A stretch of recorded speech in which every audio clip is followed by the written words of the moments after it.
Hair కూడా cover చేసేస్తే next layer మనం తీసుకునేటప్పుడు ఫ్రంట్ హెయిర్ కవర్ చేయాల్సిన అవసరం ఉండదు. మనం అవుటర్ లైన్ మాత్రం కవర్ చేసుకుంటూ వెళ్ళిపోవచ్చు.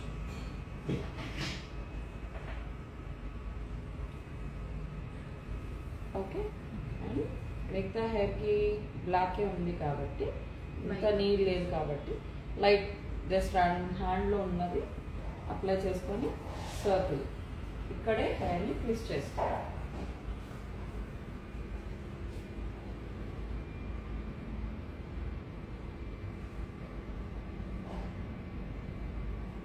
హెయిర్ని ట్విస్ట్ చేసి ఇది ఇక్కడ మూమెంట్ లేకుండా స్టిక్ అవ్వడానికి హెన్నాని అప్లై చేస్తాం.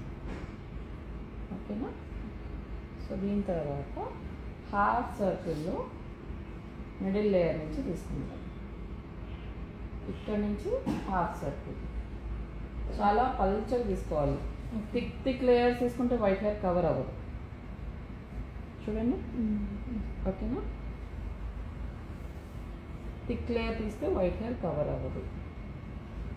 So same process, only roots థిక్గా అప్లై చేసి దాన్ని స్ప్రెడ్ చేసుకుంటున్నాం. సో వైట్ హెయిర్ కవర్ అయిందా?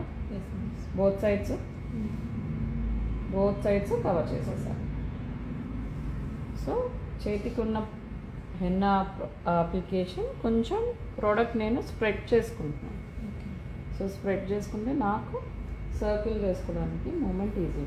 ఇప్పుడు ఏం చేస్తారంటే చాలామంది ఈ సర్కిల్ చేసే ప్రాసెస్లో ఏదైతే ఇటువైపు హెయిర్ ఉంది కదా, ఈ హెయిర్ని ఆలోచించకుండా ఇట్లా పెట్టేస్తారు. పెద్ద సర్కిల్ తీసుకుంటారు. పెద్ద సర్కిల్ తీసుకున్నప్పుడు ఏమవుతుంది, ఈ హెయిర్ కవర్ అవ్వలేదు. మీరు నెక్స్ట్ తీసుకున్నప్పుడు ఇక్కడ నుంచి లేయర్ తీసుకుంటూ వెళ్ళిపోతారు కాబట్టి అది కవర్ అవ్వదు. సో మేక్ ష్యూర్ చిన్న లేయర్స్, చిన్న సర్కిల్స్ తీసుకోవడానికి.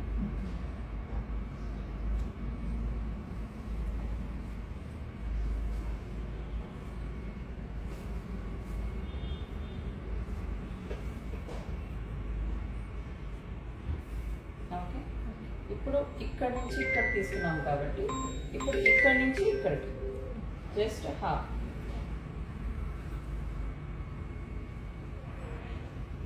ఓకే.